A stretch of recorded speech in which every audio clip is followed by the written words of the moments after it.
हिया केते ठो जिला है? हिया हिया है 24 ठो जिला।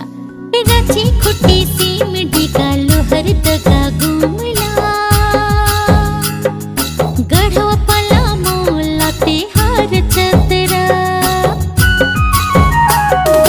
रामगढ़ बोकारो हजारीबाग कोडरमा गिरिडीह धनबाद देवघर दुमका गोड्डा पाकुड़ साहिबगंज